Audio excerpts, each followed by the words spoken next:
Hi everyone, good morning, very good morning. So tell me, how are you? Yeah, I hope you are fine and safe at your home. Today, that is now, we are going to discuss with the 7 basic rule of reported speech. Yeah, reported speech. Okay, then tell me, what do you mean by reported speech? Yeah, first of all, see the picture. See, this is a boy named Adam. And he is saying something to a girl. What's written here? I like you. And the girl who is reporting the same thing to one of her friend. And how is reporting it? Adam said, he liked me. Okay, how is reporting? Adam said, he liked me. So then tell me, what do you mean by reported speech? Yeah, reported speech is how we represent the speech of other people or what we ourselves says. Yeah, do you get me? That means how we represent the speech of other or what we ourselves says. Is that clear? And this reported speech is mainly there is 2 types. That is direct speech and indirect speech. See the picture? I like you. See, the Adam is directly saying to the girl. So it is the direct speech. And how he is reporting it is the indirect speech. So do you understand the difference between direct speech and indirect speech? What we directly saying, that is direct speech. Direct speech repeats the exact words what the person used. And the indirect speech is what the person used is exactly changing. See how the girl reported it? Adam said, he liked me. So this is the difference between direct speech and indirect speech. I hope you understand the difference between direct speech and indirect speech. Okay? So we will discuss 7 rules how to change from direct speech to indirect speech. Okay? Are you ready? Be attentive, okay? We are moving to rule number 1, okay? See the rule number 1. Reported speech is always written in past tense.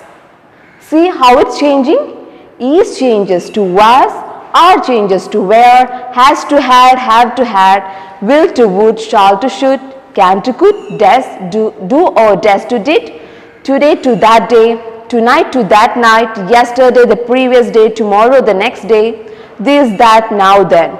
So, what's the rule number 1? That is reported speech is always written in past tense. That means you have to change into the past tense. Let us take an example. Then definitely you will understand it. See, our king, this is our king, okay? The king said, I will give a reward tomorrow. I will give a reward tomorrow. And how it changed? Will changes to would and tomorrow that changes to the next day. And how it reported?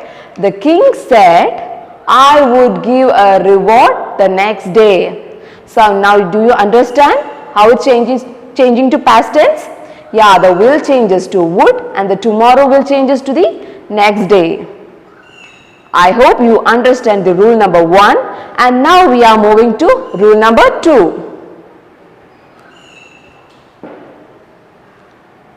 Reported speech is always written in third form.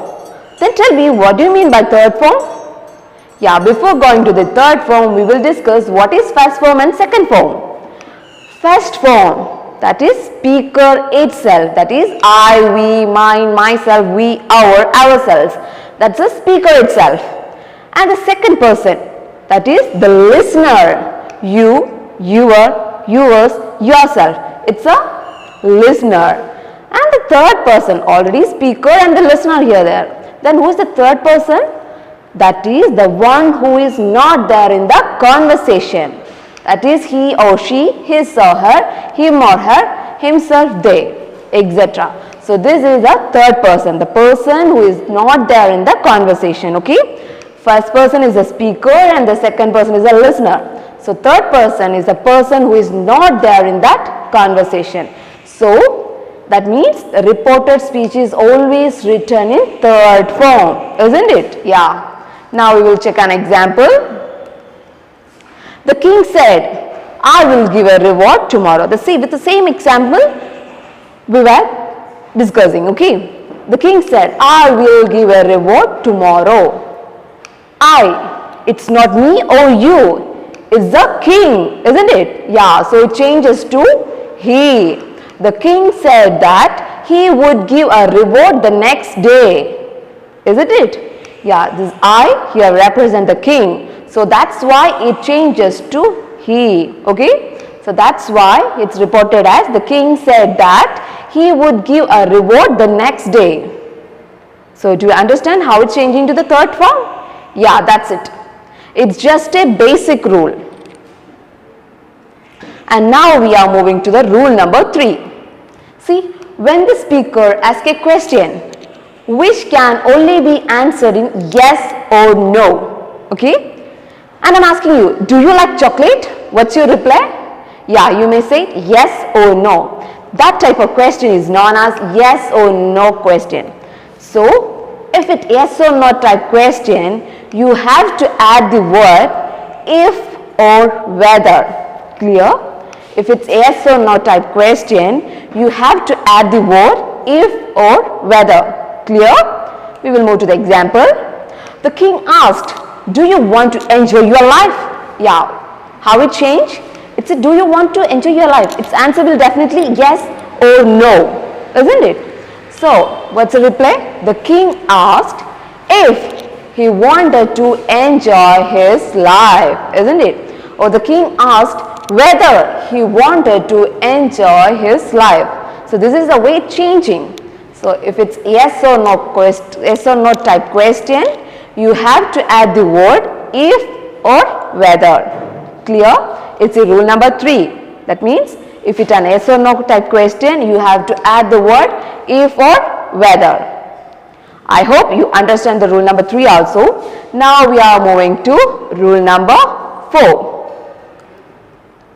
When the speaker speaks a sentence, that means a statement or ends in a full stop. Okay? That's here mentioned when the speaker speaks a sentence. If it's a statement or the sentence which ends in a full stop, you have to add the word that. See, nowadays using that is not that much mandatory, but for the examination, rules are rules. That means you have to use the word that. Clear? See the example? The king said, our kingdom is safe from enemies. Yeah, the king is saying that. Yeah, our kingdom, which is safe from enemies. So how we will report it? The king said that his kingdom was safe from enemies. This is not that much mandatory. But for the examination, definitely you have to use that. The king said that his kingdom was safe from enemies. Is that clear? Yeah, now we are moving to rule number 5. When the speaker gives a command or request, you have to interlink with the word to. Is that clear? That means if the two words, if it's a command or a request, you have to join or interlink with the word to. See the example? There is 2 examples.